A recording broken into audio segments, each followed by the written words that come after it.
the motion that the communication from the guild president should be scrapped off from the order paper, yes, we are right, and we are very right.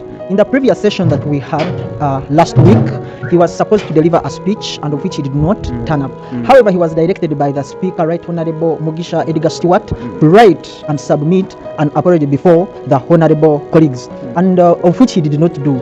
And still today he didn't turn up, and this shows familiarity to the student fraternity of Makerere University. We are also asking ourselves, what does he present on the council of students? And yet this is our own representative that we expect to present the student causes on the university council, and this should be the platform to know what students are facing in the background, because I do believe that he can't move all over the university, but being a representative from College of Natural Sciences and being the chairperson, I at least know 90% of the problems or challenges faced by the students, and I need to present them on the flow of the plenary sessions that we normally have. Yes, interacting is one of the GRCs who did not disclose his name and face. He was talking about petitioning the great president. What do you comment about that? Yeah, it is very right, and I support that honorable colleague, because now what will he present on the university council if he is not with us? We need somebody to work for students. We voted him, students trusted him to fight for students, but then meaning if he is not with us, he is against us.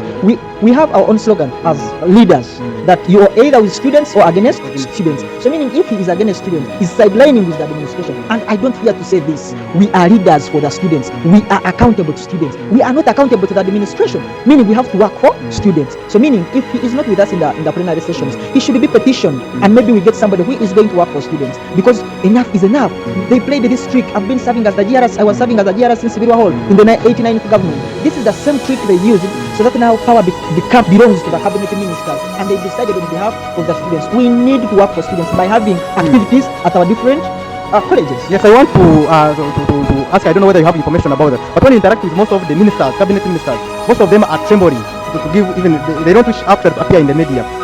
Some claim that the great president is dictatorial, that he has dictated in whichever thing is taking place in their respective ministries. Is he becoming a dictator?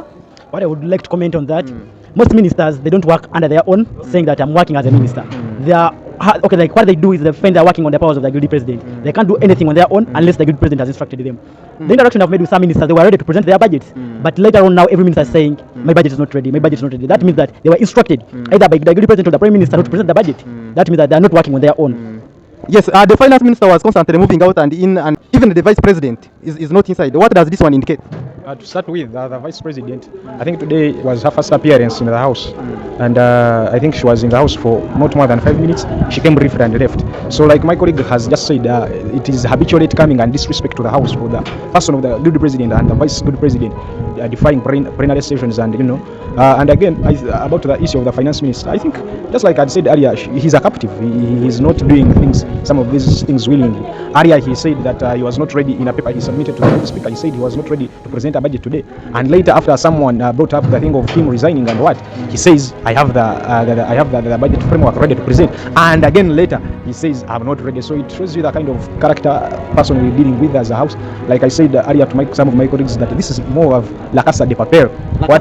Yes, in Spanish what they call the money heist. These people are fortune hunters. They are not student leaders. They are student leaders turned into fortune hunters. So should we say that the current great president, that is Nsamba, has failed to learn from the mistakes of his predecessor, has learned nothing and forgotten nothing? Actually, there is no difference between the 90th and the 89th guilty president, because they are almost doing the same mistakes that we advised them to stop. Because I do believe that these ministers were ready to present. I talked to a few last evening, and they told me that they had a separate meeting whereby they agreed on some items to consider. They agreed on the amount of money they are supposed to have. Here with me is the Honorable GRC for Nkrumah Hall and the Honorable GRC for School of Veterinary Medicine. They are with a petition, and the petition reads vote of no confidence in the 90th Great Minister, Great Finance Minister. What do you comment about that?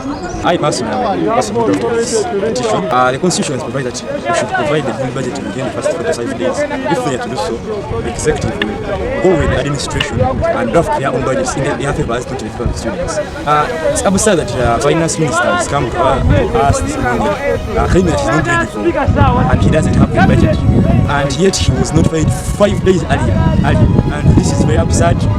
This is a game that has been played by the cabinet several years, whereby they let the budget session so they go to the administration just get the money, they allocate themselves the money they wish to grant and they want. So as the land house, we shall ensure I don't allow that. We shall ensure. Thank you so much. I want to turn now to the Honorable GRC for Nkrumah Hall. And here I'm reading a comment from one of the GRCs who says that some schools, stroke halls, send civils to the grid house instead of student leaders. Then another one comes here and says, shame upon ministers, shame upon all of you. What a shame, School of Economics, you voted the worst. Then this last one says, as a member of the 90th House, I kindly ask the general public to lower their expectations in us. Simply because our top heads, and the top head I think it is His Excellency Rebecca Vincent Nsamba, are lumpen and selfish. What do you make of such statements, especially with these statements are coming from the leaders? About the students and the GRCs, their grievances, for sure they can be justified. However, I want to put this clearly to everyone, every electorate, more case my electors, that what we have at hand is the leaders, the supreme heads of the GRs, the executives, who are just making this a business. How I wish we all had a student cause in this matter. What we have seen, I think it's a move. If you are told you cannot allow the GRC to approve the budget, and even the constitution itself that says if the finance minister presents the budget and we approve it. So if we at all we fail to approve it, then the cabinet itself sits and drafts its own budget. That's now for us as the GRCs, we have not failed. We have not failed to approve this budget. But it's again this cabinet that's supposed to draft its own budget want to make us fail to approve their budget. But the common students would wish to know how much is the budget. Last year's budget was 328 million. Now how much are you budgeting for? So, according to the current state, I would again put this clear that currently we have a budget sale of 328 million, of which I want to put this to your attention that we even fought battles to receive that budget sale. So meaning these organs, all the organs that we have, started budgeting without even a budget sale. I don't know the reason that the finance minister can give even to justify why was he delaying to give us a budget sale. And that is so does that one bring very many questions on the budget sale? It brings questions, a lot of questions on the budget sale, and I want to put the finance minister, the prime minister, for sure. How I think I would again put this clearly. I've come to realize that if you voted for us, if you appointed as a minister, you become a yes person.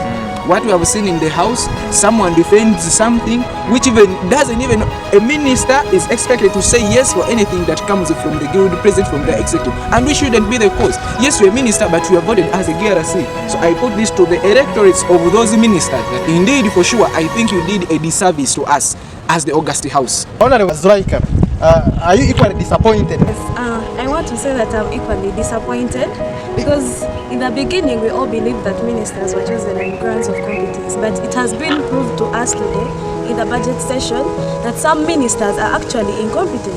We were all disappointed by the finance minister because we expected him by now, before the session, to have produced the budget already to be presented. But he came to us and told us he's not ready. And we also were proved to us that he can block some of our honorables from sending their budget. Meaning, this is like some other childhood politics. You're coming to us telling us that you... Okay, all in all, I'm equally disappointed. The Minister of Finance is in collaboration with other ministers, because I also see the Prime Minister defending him, and it reached at an extent of the Right Honourable Speaker Edgar Stewart reaching an extent of sitting him down and ordering the Chief Whip to move him outside. What does this tell, especially to the students who voted you and the Guild President who appoints the ministers? I would want to say that yes, it is actually a collaboration among the cabinets, because when you're to see yesterday when the finance minister was posting in our platform that some people have not yet submitted their budgets, the prime minister was among. Imagine you're the prime minister, you're supposed to be in charge of these ministries, but then you're the last person to submit your budget. What does that mean? What does it show to us? And maybe he was one of the people who submitted his budgets today morning, and that's why they are all collaborating with one another, so that we don't see the budget. According to the latest information, the Guild President and his vice, they have been cited that one function is taking pictures and what. And I was hearing the Right Honourable Speaker commenting about that. Why did they not attend the function? Yes, I want to believe that if you are a guild president, you have very many roles to attend to. But then I would want to say that if you have those roles, you at least let your vice president be at one function and you be on another function. There is no way both of you can be at the same function, yet there are different functions taking place. That's also a sign of inconsistencies, yet whereas we and him himself had promised students to kick out. So are we now starting to kick out our own people from the house? These are the inconsistencies that we don't want in the house. Thank you so much. Thank you so much for that wonderful submission. Thank you so much. I'm very much honored. Mark Interface is honored. Thank you so much. With me is the chairperson of the University Hall, Haguma Frederick Wallace. This is the message that you earlier put on your status. And you said, I quote, as a member of the 90th House, I kindly ask the general public to lower their expectations in us, simply because our top heads are lumpens and selfish. End of quotes. Referring to this statement and what has been taking place on the floor of the House, elaborate more about so that the general public and the students can know more about this one. Thank you, my colleague Abias Musime. As he has said, my name is Aguma Frederick Wallace, the chairperson of the mighty Gotland. Now, in my communication that I passed earlier, first of all, I asked the general public to lower their expectations. That means we, as the students of Makerere University, had hopes in the 90th. I've been here long enough to witness several governments, and I must say personally, I was very expectant of the 90th. But with keen observation of the events that have been unfolding in the past days, the one of today inclusive, I got disappointed, and I asked, it's always the hope that kills. So I asked the public to lower their expectations. It's very frustrating and embarrassing. The GRCs have spared their time to come and participate because that is their role as the GRCs. So on reaching here, the finance minister, who is constitutionally expected to present the budget claims people is not ready to present the budget and gives an excuse that certain members presented their budget late. And where the challenge came in is in that statement he quoted my name. He said, I am much as I'm chairperson of University Hall, I as well that was the chairperson of the 90th editorial board. So I was expected to submit my budget for the editorial board. The editorial board leadership were voted into power on Thursday last week. Actually, this very week. But regardless of us being put into office late, we had to go ahead. We burnt the midnight candle. I sat with my committee and we drafted the budget. And our budget was very ready by yesterday 10 a.m. So I forwarded it to the finance minister. Now, when I sent it to the finance minister, he showed a single tick. In my understanding, I thought he was offline. I made the call. I gave him a call. He did not pick up. I was like, I can still reach out to him on a later date. So yesterday, we had yesterday was Friday, so we had an event at Freedom Square. I met the Honorable Finance Minister on that event. So I asked him verbatim, Honorable Sir, did you receive my budget? It was like, oh, I have not yet received it, but I'm going to check. I told him I sent it to my WhatsApp. He said, I'm going to check. I said, oh, okay. Now, up to today morning, it was still showing a single tick. I called him, and I have all the evidence. I called him. I said, I sent the budget. Have you checked? I'm seeing a single tick. Have you checked? He said, let me check. Now, all that happening, this gentleman was responding to people's submissions in our WhatsApp platform on the 90th. And I was wondering if I'm seeing it displayed as if he's offline on the other side in my DM, but here I'm seeing active. So I wrote in the 90th group, I said, but Honorable Minister, you're active, but you can't read my messages. What is the problem? When I passed that communication, your contact on WhatsApp? I'm getting there. So when I made that submission in the WhatsApp group, the 90th WhatsApp group, he went and blocked me, apparently. But by then, I didn't know that he had blocked me. So he said, oh, submit your budget again. It was now 8. It was coming to 9 in the morning today. I resent the budget. And this time around, they displayed blue ticks. So that is where he draws his conclusion that I forwarded my budget today at 8 a.m. I blame the good president because he has the constitutional powers to appoint ministers, and I am very much convinced that before the honorable minister blocked me, he must have consulted his boss. The position of the finance minister is the position of the guild cabinet, so they should have discussed that move before they actually executed it. So I want to believe His Excellency Lubega Nsamba, he was on the wrong side of the coin. But there are allegations that there is an invisible force. That invisible force is not part of the 90th. That invisible force is the one driving the work on behalf of the ministers. Ministers are just ceremonial and they come to sign. I don't know whether you have heard that one also. When the statement you quoted, I said I said okay. What I can power corrupts. Power corrupts, and absolute power corrupts. Yes, absolutely. Absolutely, yes. Now, the ministers that were appointed, they have failed to deliver to our expectations. And I want to, sometimes humans are naturally selfish. So in my understanding, all this is happening because the cabinet wants to buy more time for itself. Constitutionally, maybe I should point out this. When the GRC fails to pass the guild budget, in the first 45 days after they are swearing in, the cabinet now sits and submits a budget on behalf of the entire guild house and submits it to the dean for approval. And that is what happened in the 89th. In the 89th, we had the third session in which the budget is supposed to be passed way later than past the 45 days. So we sat for almost 2 days just for formality. That's why even after the budget we passed was not brought back that this is the budget you passed and it was presented for approval, because the budget we passed and the budget that was presented to the guild the administration or the dean were two different budgets. That is a 328 million budget seal. Yes. Now that means this probably with evidence on ground, it looks like the 90th cabinet also wants to do the same, wants to play the same card. Okay, thank you so much for that wonderful submission. We look forward to more interactions partaking with students' leadership and the general public as well. A senior Makererian, let me call him a senior citizen at Makerere University and a political analyst.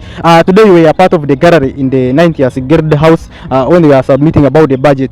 How do you comment, especially when you refer to the chaos, exchanging bitter words, bitter statements? I saw the... First and foremost, thank you very much for this opportunity. But what I would want to say is, our guild president, as per now, is trying to be a dictator, as I may say, and his cabinet. One, you cannot call a meeting and then you fail to attend as our students leader. Second, the speaker only chairs the sessions, meaning his rights, his powers only stay in the house. So we cannot pass anything. Whereas the guild president is not around. You get it? Do you believe that such a guild president, especially whom the students voted and has a slogan that we shall kick out, do you believe that the current guild president can do that? Of course, according to the evidence that has been shown up today, the finance minister is in. Well, I don't know how I can term it, but those guys, they are in the same lane. They work together. So you're equally flabbergasted and disappointed. Of course, we have to represent students. And the students' welfare must be well as well. Hey, thank you so much, Mbula, the CEO, Ambrose. Thank you so much. We are glad to have you on the Mac Interface Live. Yes. The former Guild Speaker aspirant, Honorable Ongom, on the side of opposition workers. I am the Prime Minister of the alternative government. You're the Prime Minister of the alternative government. So are you also equally disappointed by the Guild President, His Excellency Vincent Nsamba, and his cabinet? Citing on what has been taking place, especially if we even take in account of the statement we shall kick out. Well, Makerere University and the students' fraternity, I report to you this as a member of the DRC, as well as the Prime Minister of the alternative government. Yes. Our voices have been deprived, specifically because of the actions of the finance minister, two, the inconsistencies that has been done by the guild president and the vice president on two accounts. One, the vice president has never attended any meeting with the guild house. Two, we have known the guild president for always coming late into the meetings of the students guild house, and he is always moving with the vice president. Yet in the constitution it is clearly stipulated that in case the guild president is not there, it is the vice president to stand in his shoes. But we are really disappointed as a house. Coming back to the session of today, we are supposed to have a guild budget where we are supposed to pass the budget of the different organs in the guild house to help them facilitate the activities of the university, putting in mind that they are leaders of the students, not leaders for themselves and the house. I am so disappointed that the finance minister has even blocked some people from submitting in their budget. Two, he was supposed to tell us that he is not in position to provide for us the budget, and therefore the speaker would have called off the session. But unfortunately, he didn't. He came in the middle of the house today and said that he's very stressed, he cannot present a budget. We are not there for his psychological status. All we wanted was for him to present the budget. As a house, we want to make it clear that the student voices will be represented, and therefore it is very clear that we are going to stand on the voices of the students. As alternative government, we are going to work hard so that these things are harmonized and continue with the budget. Anything which is going to be against the student, we are not going to accept, because I can see that the cabinet they are no longer leaders, they are dealers. Because they are not leaders, they are dealers. So where does this one leave a common student of Makerere University, especially who puts hope in you? Well, I think to those who voted me, they are very proud. But to a common Makererean who has voted in a very disorganized person in the name of leadership, I am equally disappointed. Because what we see is that the students will be left behind. And the moment this budget does not go forward and we pass it out, the university will take over, and that means they will dictate on what they are supposed to do. And that means it is out to the students. Okay, thank you so much, Richard Adon. Thank you so much. All right. The interface is very much honored to host you. Thank you. Thank you so much. Thank you.